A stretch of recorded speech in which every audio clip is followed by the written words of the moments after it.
brasileira, sabe, utilizando uma pequena parte da Polícia Federal que faz inquérito mentiroso na Lava Jato, uma pequena equipe do Ministério Público que faz uma acusação mentirosa e de um juiz que transforma a mentira para que a Rede Globo possa dá-la como verdade. Eu imaginava que quando eu fosse para a segunda instância serviria para corrigir os equívocos da injustiça.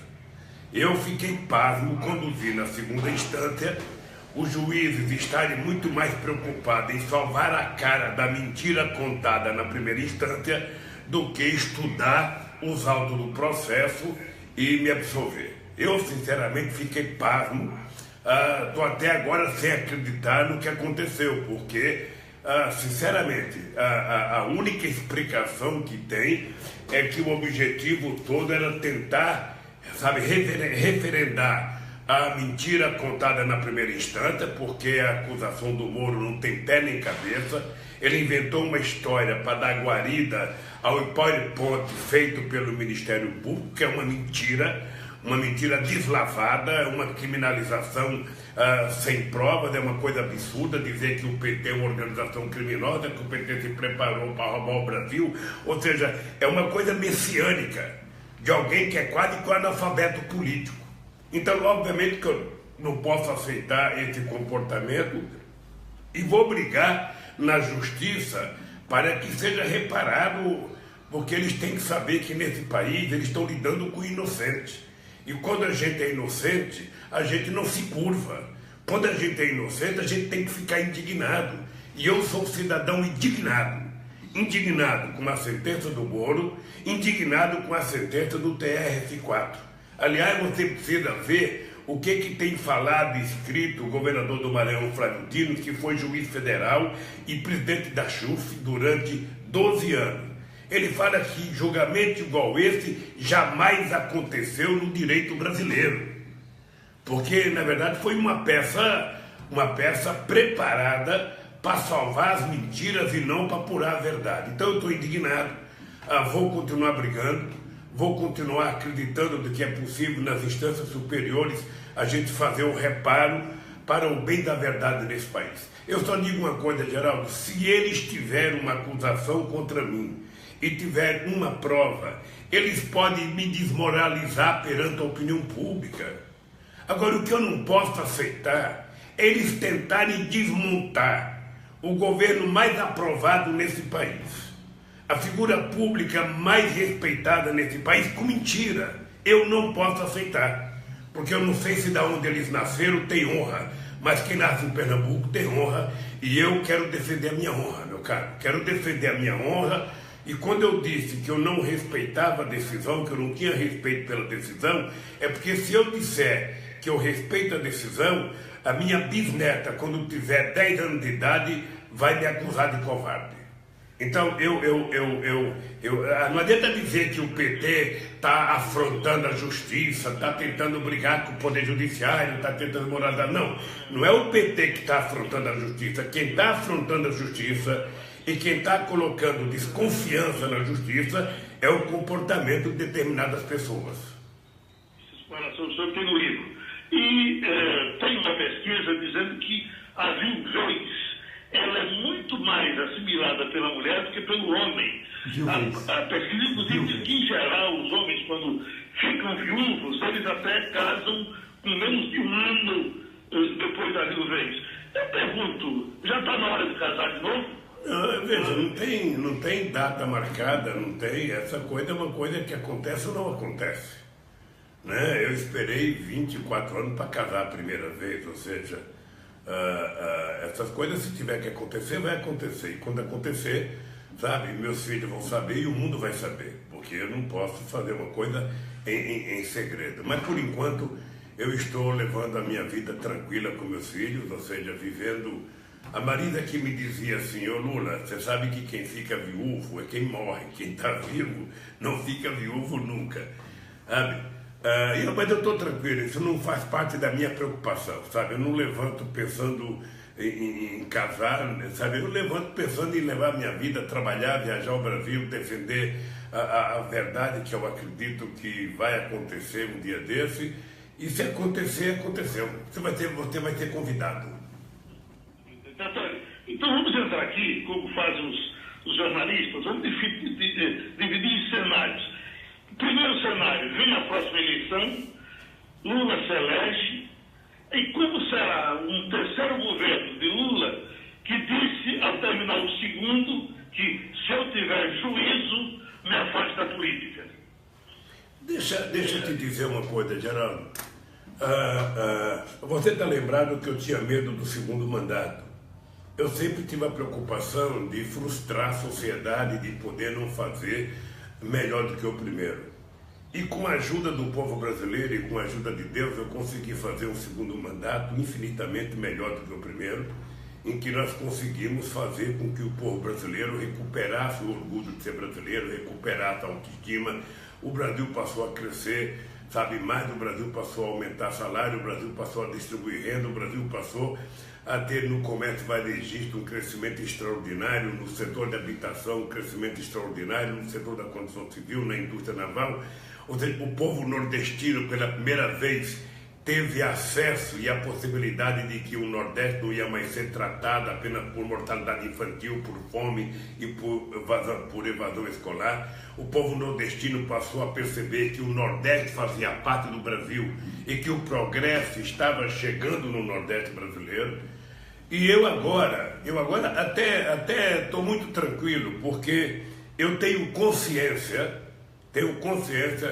que eu posso, com a ajuda do povo brasileiro, outra vez, consertar esse país, fazer esse país voltar a crescer, gerar renda, gerar emprego, gerar salário, e não jogar a culpa da desgraça do Brasil em cima da legislação trabalhista ou em cima dos aposentados. Porque se fosse assim no tempo da escravidão, o Brasil seria maravilhoso, e não era.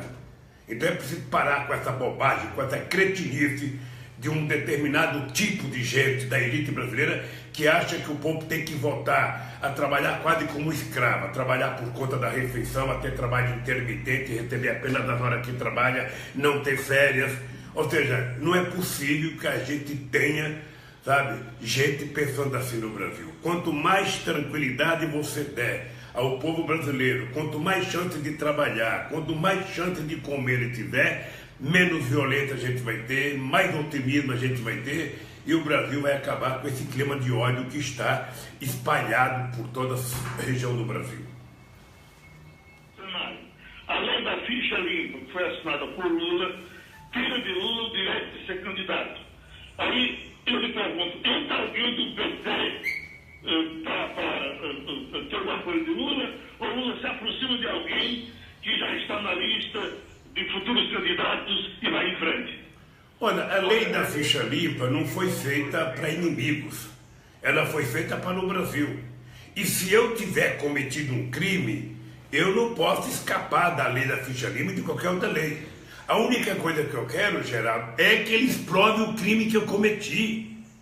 Pelo amor de Deus, eu só quero isso. Eu só quero que eles parem de mentir a meu respeito e mostrem ao povo brasileiro qual foi o crime que eu cometi. Eu acabo de ser condenado por um apartamento que não é meu, que eu não comprei. O próprio juiz Moro reconhece na sentença que o apartamento não é meu, que não tem dinheiro da Petrobras, tá? Mas ele me condena e agora coloca em leilão. Quer dizer, essas coisas mais absurdas e absurdas que nenhum advogado de bom senso pode entender. Eu só quero que eles digam qual foi o crime que o Lula cometeu. Se eles disserem que eu cometi um crime, provar esse crime, porque se eu comprei um apartamento, eu tenho que ter uma escritura, eu tenho que ter um papel assinado, eu tenho que ter, sabe, alguma coisa, pelo amor de Deus, onde qualquer brasileiro sabe. Ele só é dono de alguma coisa quando ele compra e quando ele paga. Então, Geraldo, eu acho que eu vou ser candidato, Geraldo. Porque eu acho que a verdade vai prevalecer no final. Eu acho que a verdade vai prevalecer e eu vou ser candidato. Termina a prisão de Lula, Lula foge, ou Lula fica aqui para enfrentar o problema, o castigo, do jeito que ele vier? Meu querido companheiro Geraldo, a palavra fugir não existe na minha vida. Eu sou cidadão brasileiro, tenho orgulho de ser brasileiro. Escapei da fome até 5 anos de idade, porque nordestino que nasce em Caeté, na miséria que eu nasci, a chance de sobreviver é muito difícil. Eu sobrevivi, sabe? E eu vou encarar qualquer situação de cabeça erguida. E eu tenho certeza, mas assim, eu tenho certeza, tenho fé, sabe, de que a verdade vai vir à tona. Eu sinceramente acho que na hora que vier a verdade, essas pessoas que mentiram a meu respeito deveriam ser exoneradas a bem do serviço público. Você não pode, sabe, fazer um concurso, você não pode ganhar 30 mil reais por mês, você não pode receber auxílio moradia. Aliás, agora aprendi uma nova. O povo brasileiro que não tem aumento de salário, por favor, façam como o juiz Moro, requeram auxílio moradia. Ou façam como os procuradores, porque é isso que está na imprensa. Se é verdade que eles requereram, eles têm que fazer. Olha, como é que pode uma pessoa que ganha 30 mil requerer auxílio moradia porque não teve aumento de salário? Enquanto o povo está sendo despejado, enquanto as pessoas que ganham salário mínimo pararam de ter minha casa, minha vida. Então, Geraldo, é o seguinte, olha, eu sou um homem que eu aprendi ao longo da minha vida não guardar raiva. Você sabe que eu não guardo porque eu durmo todo dia tranquilo. O que vai acontecer comigo, sabe? Somente Deus sabe. Eu estou muito tranquilo, moro, sabe, no mesmo lugar há 20 anos, vou continuar dormindo na minha casa toda noite, vou recorrer de todos os processos, vou continuar acreditando no Poder Judiciário, sabe? Agora é importante saber que no Poder Judiciário tem muita gente honesta, muita gente trabalhadora e tem gente, sabe, que utiliza o seu cargo como se fosse um dirigente partidário. Se alguém quer fazer política, é melhor larga a profissão, entra num partido político e vai ser candidato a alguma coisa. O que eles não podem é tentar me destruir com mentiras. Eu às vezes, Geraldo, fico pensando qual foi o crime que eu cometi. Você sabe o crime que eu cometi em Pernambuco? Fazer esse povo pobre comer. Fazer esse povo pobre ter orgulho na vida. Fazer eles se sentir cidadãos e cidadãs pela primeira vez. Fazer com que gente da periferia de Pernambuco que jamais pensou em fazer o 2º grau está fazendo universidade. Fazer as pessoas terem emprego com carteira profissional assinada. Legalizar a vida das mulheres que são empregadas domésticas. Sabe? Esse é o crime que eu cometi. Fazer a transposição do Rio São Francisco, uma coisa prometida desde o tempo do imperador e ninguém fez. Pois é, para dizimar o PSDB, independentemente da ação da justiça, todas as lideranças acusadas do PSDB foram jogadas para baixo. Perderam os votos. O que acontece com Lula que o eleitor continua com ele, mesmo diante dessa tempestade de denúncia? Uma relação verdadeira com o povo brasileiro, Geraldo. Ô, Geraldo, eu tenho uma coisa que eu dizia na porta de fábrica em 1978, 1980. A única coisa que eu tenho medo na vida é mentir para as pessoas que acreditam para mim. Esse compromisso eu fazia na porta de fábrica 5 horas da manhã, 11 horas da noite, meio-dia. E eu não posso trair esse povo extraordinário que um dia teve a coragem, a consciência política de votar no metalúrgico, quase que analfabeto, acreditando que esse metalúrgico poderia fazer por ele aquilo que os doutores nunca quiseram fazer. Porque os doutores não têm sentimento. Os doutores nunca moraram em casa que entrava 1,5 metro de água. Os doutores não sabem o que é passar fome sem ter café da manhã, almoço ou janta. Os doutores não sabem o que é não ter material escolar. Não sabem o que é para a escola com um pedaço de lápis porque não tinha um lápis. Então essa gente não pode governar um país porque essa gente não conhece o país e não conhece o povo brasileiro. É isso que faz com que o povo acredite em mim, Geraldo. É porque ele sabe que eu não sou, ele sabe, Geraldo, que eu não sou o presidente. Ele sabe que eu sou um deles. Eu lhe pergunto, tem como derrubar uma rejeição que às vezes passa dos 40%? Geraldo, me diga uma coisa, querido. A rejeição ela é colocada na pesquisa para tentar, eu não sei enganar quem, Geraldo. Veja, o Brasil sempre foi assim. Você tem uns de 30, 33, 35% que vota diretamente no PT, você tem 30% ou 30 e pouco que vota contra o PT, e você tem 30% que são pessoas que ficam na expectativa de serem convencidas, sabe? Eu sempre comecei com rejeição alta e sempre terminei com aceitação muito alta. A campanha serve exatamente para isso, para a gente convencer as pessoas que estão em dúvida, sabendo que os adversários podem ter 30% dos votos, podem ter 40% dos votos, ou seja, eu não vejo problema nisso. O dado concreto, querido Geraldo, é que você que discute política há muito tempo, você sabe qual o político que resistiria ao massacre de 12 anos que eu estou sofrendo. Qual o político que resistiria a mais de 35 horas de Jornal Nacional fazendo matéria negativa, a mais de 60 capas de revista, a mais de 1000 páginas de jornais? Qual o político? Me diga, qual o político no Brasil que resistiria a isso, Geraldo? Qual? Outra pergunta. A sua declaração foi feita em torno de 70% pela justiça, não enviada pelo PT. Maioria em Porto Alegre, maioria no Supremo, procuradores gerais indicados pelo PT. O que foi que aconteceu? O PT não puder flertar com os inimigos? Deixa, Geraldo, te falar uma coisa. Quando você um dia for presidente, que você for indicar um juiz, você vai perceber que você não indica um cara para te defender. Você indica um cara que alguém, sabe, que uma quantidade de pessoas te indicam, que tem um currículo correto, que você indica. Agora, veja, quando você nasce e vê ao mundo, embora você venha do ventre da tua mãe, ela não pode dar garantia que tipo de gente que você vai ser quando você crescer. Sabe, eu jamais esperei de ser vítima de uma mentira, sabe, pelas instituições que eu acredito que são necessárias para fortalecer a democracia. Eu jamais imaginei que você pudesse juntar um grupo de messiânicos na Polícia Federal, no Ministério Público e no Poder Judiciário para contar inverdades. Jamais.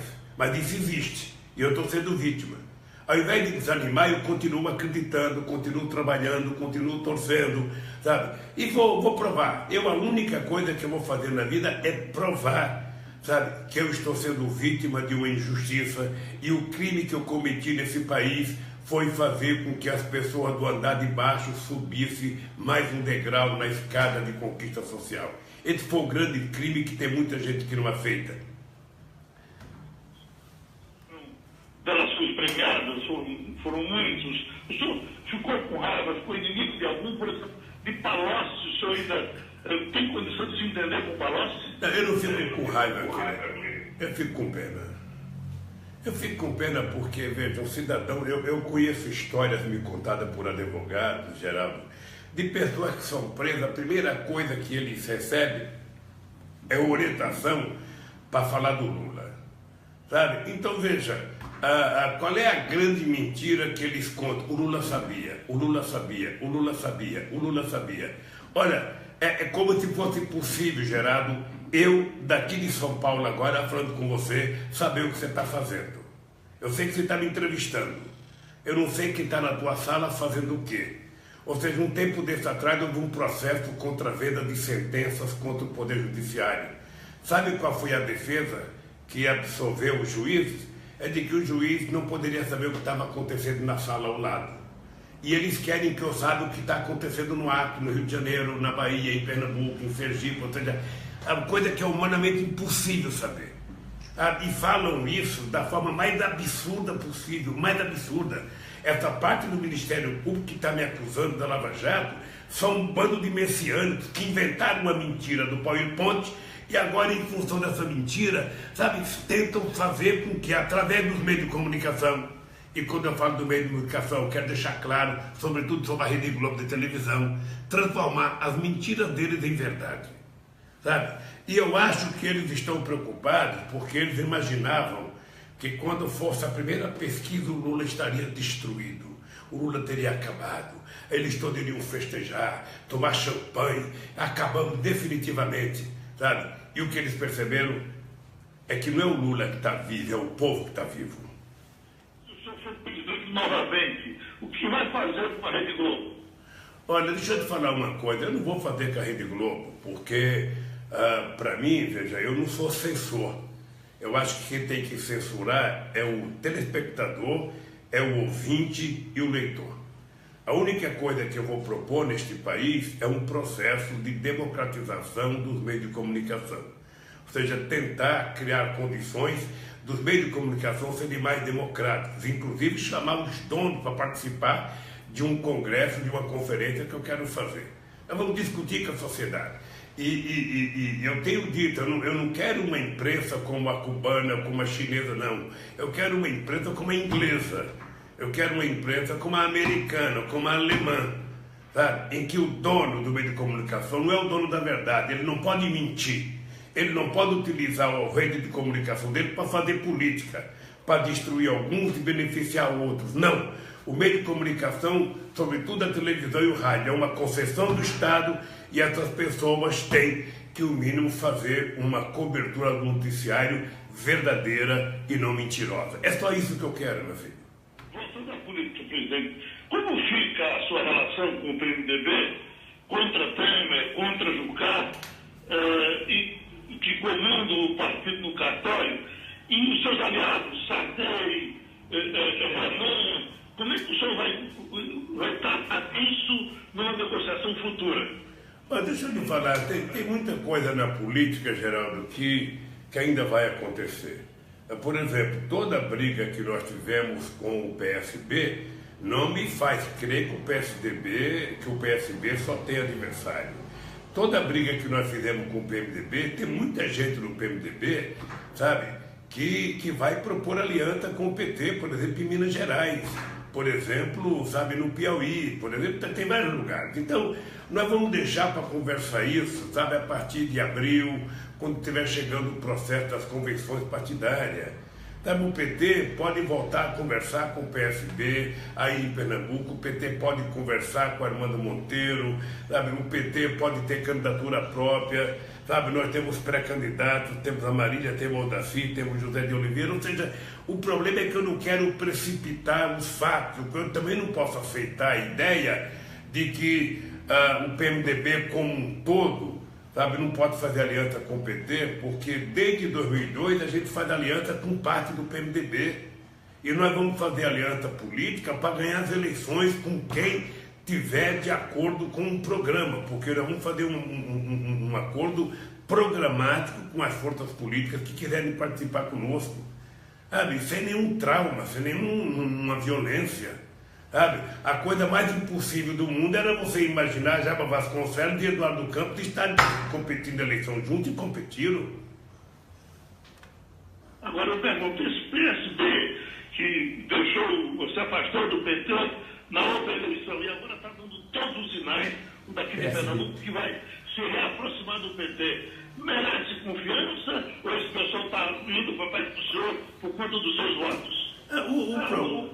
O problema, Geraldo, é que cada aliança ela é feita sob as circunstâncias da política no momento. Ou seja, você sabe da relação que eu tinha com o PSB a nível nacional, você sabe da relação que eu tinha com o Eduardo Campos, sabe que era uma relação muito, mas muito forte, muito sincera. Todo mundo sabe que eu gostava muito do Eduardo Campos, todo mundo sabe que ele gostava muito de mim. Ou seja, com a morte dele, obviamente que houve fissuras, houve problemas e o PSB em alguns lugares rompeu com o PT, em outros não. Tudo isso faz parte do cenário político local. Agora está chegando uma nova eleição, os partidos precisam pensar o que é melhor para cada um e o que é melhor para o povo brasileiro, o que é melhor para o povo de Pernambuco. Ou seja, se é a gente continuar brigando com um possível aliado capaz de se construir um programa para o Estado, ou se a gente vai simplesmente, sabe, fazer sozinho a eleição, se a gente não vai fazer aliança com ninguém. Eu acho que nós temos que discutir com muita maturidade, com muita maturidade. Presidente, eu quero lhe agradecer novamente a sua participação e quero que esse canal permaneça sempre aberto para a gente conversar sempre, ok? Geraldo, eu quero primeiro te agradecer aos ouvintes da Rádio Jornal de Pernambuco, agradecer pelo teu programa Supermanhã e dizer para você, Geraldo, o seguinte: olha, tenha certeza absoluta, Geraldo, que eu não quero ser mais do que ninguém, eu não estou acima de nada. O que eu não quero ser é menos do que alguém. A única coisa que eu quero é a seguinte: eu quero que provem que eu cometi um crime nesse país. Eu não posso dizer, Geraldo, que você é ladrão se eu não tiver uma prova. Eu não posso dizer que você cometeu um crime se eu não provar que você cometeu um crime. Então, é a única coisa que eu quero. O que eu não quero é que eles tentem me tirar da política com mentira. Só tem um jeito de me derrotar. Disputem comigo. Se disputarem e me derrotarem, eu perdi 3 eleições e não reclamei. Agora, por favor, disputem comigo. Não tentem ganhar do Lula no tapetão, porque eu vou brigar até as últimas consequências, querido. Quero te agradecer, um abraço ao povo de Pernambuco, sabe? E se Deus quiser, logo, logo estarei de volta a Pernambuco. Felicidade, um grande abraço e muita saúde. Um abraço. Nós então conversamos com o ex-presidente Lula.